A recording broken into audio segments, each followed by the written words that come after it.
Hey guys, welcome back to Galley Gourmet. Today's a little on the serious side. I'm trying not to do that. So I'm trying to dress a little festive. I've got my shoes from Key West to just keep the mood going. But today I'm actually thinking of my parents. They took on some damage. They're doing good. Definitely got some flooding, damage. The sites are a little hard to see with them pulling all their stuff, their belongings out. Fortunately, they're in a townhouse. So it's the first floor. Most of their furniture and everything's on the second and third floors, so that's a good thing. But they have no power.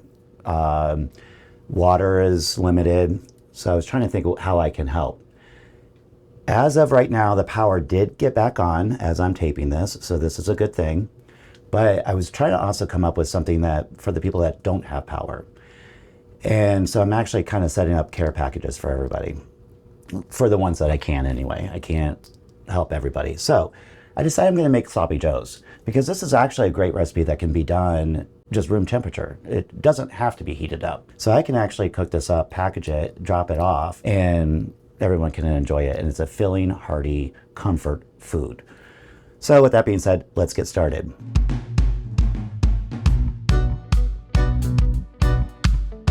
I'm also going to do a little twist on this. I'm going to do some fried onions and put it on top of the beef, which gives a different texture and a crunchiness. So what I want to start off first, because I want the onions to kind of soak up, I'm going to add some buttermilk to my sliced onions. You can see that I have a lot of my stuff already prepped for this, so I'm not sitting here having to chop everything, so that we can just move along.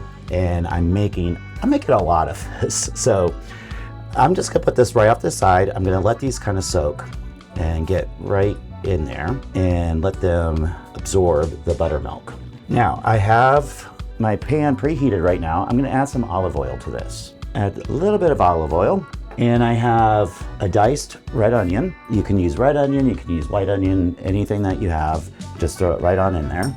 And I happen to have a mixture of baby bells. So this one actually has green pepper, red pepper, and yellow pepper in there. And when I'm saying the baby bells, they're just the short peppers. If you're using a regular green pepper, you can use anything you want. It's just gonna be one whole green pepper or red pepper or yellow pepper, what do you have? Each one is about a quarter cup. And then I have some celery, same thing, about a quarter cup of celery. And then to this, I'm gonna go ahead and add salt and cracked black pepper. And then we're gonna give that a little stir. Now I'm not looking for any color, I'm not looking for browning, I just want these to get soft. So I'm giving this a head start before I add the meat mixture. While that's going, I have another bowl that I'm gonna add some flour. Now this is gonna be for the dredging for the onions, crispy onions. So I'm gonna add probably, I guess that's about 1.5 cups of flour. And this doesn't have to be perfect. You just want enough flour to cover the onions. And I'm gonna go to my go-to. If you've seen my other videos, I love this seasoning. I use it just about everything. So we're gonna add a good handful of that in there. And now we're gonna give that a little stir. Mix all that in. Try not to make a mess. That's simple, it's good to go.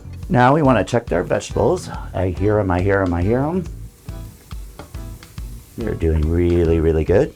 To this, I'm gonna add 2 pounds of ground beef.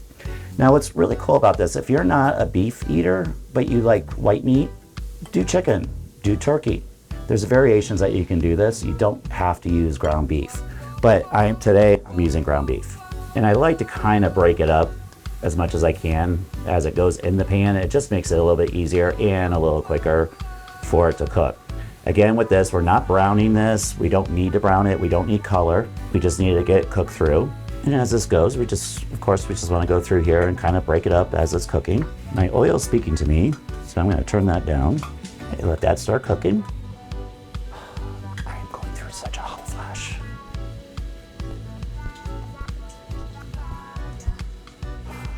J-Cam, talk to me. I'm at that age of hot flashing. Help. I'm gonna pull out my handy dandy little masher here. I think I've used this with you guys before. Kind of really helps break up the meat. A little bit easier than trying to keep stabbing it. Push and turn, push and turn, push and squish, push and turn. And try not to make a mess. So we still have a little bit of pink going on, which is okay. If you ever notice when you have a lumpier meat sauce, it's because it's been cooked through and browned. And if it's a lighter meat sauce, it's because it's actually wasn't fully cooked all the way, and that helps break up the meat even better. So I don't want the big chunks as we're doing this. So I'm gonna start adding the rest of my ingredients to this, and then that way that can simmer and finish cooking. So to that, I am gonna add just a little bit of flour to this, which as we add everything to it, it's gonna help thicken this. So I've got about 3 tablespoons of flour in there. And I immediately want to stir this through so that it coats everything, and it also will help cook out the raw flour. I'm gonna go to one of my go-tos, my little squeezable garlic. I'm gonna do a couple tablespoons of that. That was probably 3 tablespoons, so that would probably equal to about 4 to 5 garlic cloves. Start mixing that in. We are going to add some tomato paste. 1, 2, 3 tablespoons. Some crushed red pepper. My family likes a little heat. And of course, good old ketchup. And I want to do about a cup in here. And some brown sugar. I want about a half a cup of that. Come on now. Come on, there you go. Worcestershire sauce. A couple dashes of that. I'm gonna add some Dijon mustard to this. 2 tablespoons. And let's give this a really good stir. And now to this, I'm gonna add some beef broth. I'm gonna start with a half a cup and see where I'm at with this. I might have to add a little extra. Now, if you're doing ground chicken, use chicken stock. If you're using turkey, use turkey stock or vegetable stock. Yeah, that looks really good. So what I'm gonna do is lower the heat on this, and we're just gonna let this simmer. This is gonna probably take a good 15-20 minutes. Let all the flavors get to know each other. Let the beef break down. It'll thicken up nicely, and we can move on. So I'm gonna turn that down. It's gonna simmer. We're gonna move on to the onions. I'm gonna check my oil here just to see where we're at on temp. I'm looking for 330, between 330 and 350, and we are there. She says so. What we're gonna do, we've got our buttermilk onion rings here, and we're gonna lay them right into the flour, and then we're just gonna give this a good mix. Of course, I had to choose a shallow bowl, but we'll make it work. So we just want to give these a really nice coat. And if you ever thought making onion rings were difficult, I mean, check this out. Look how easy this is. It's not a whole big step. I just would suggest to use a bigger bowl. And now we're just gonna lay these puppies right into the oil, and this goes fast. Onions look fabulous. Let's go ahead and take those out, let them drain. Now this is my little spin on this, but again, for a care package, these may not last for it, but for purposes of making this dish, I wanted to be able to showcase the onions. So let them drain. All right, this just needs a couple more minutes to go, and then we're gonna be good to plate this. But I wanted to show you something because I already started this batch, and I told you earlier that I was making a lot of it. So I actually have a care package that I've already kind of sort of started. And right here, I have a little bag, and this is actually gonna go to a friend's house. Some people like using pretzel rolls for this. As I was testing this recipe last night, 3 out of 4 preferred the pretzel, but then I also have brioche.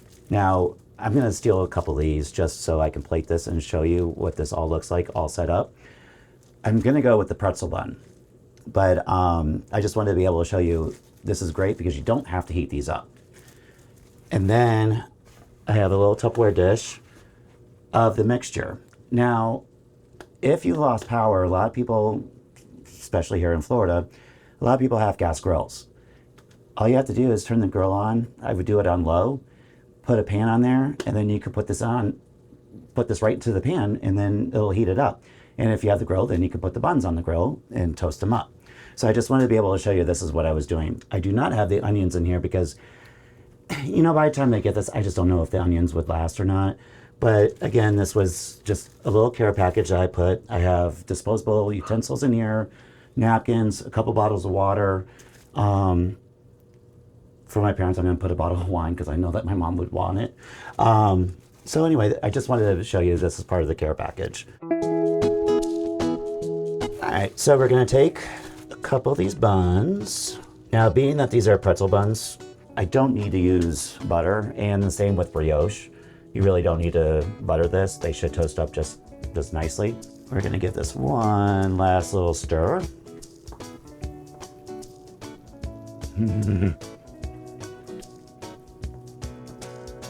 Smells so good. Boy, I really made a mess in here today. All right, let's plate this up. Here we go. Gonna take a bottom bun. You can see where it just nicely toasted. Now it is a sloppy joe, but I don't wanna like overpower it, but just a nice little. I'm gonna take some of the fried onions, put it right on top. And I'm gonna take the top bun, I'm gonna add just a little bit of mustard on here. Just a little bit. And then I'm gonna lay that right there. And there you have it, sloppy joe with a little twist. From my galley to yours, my love.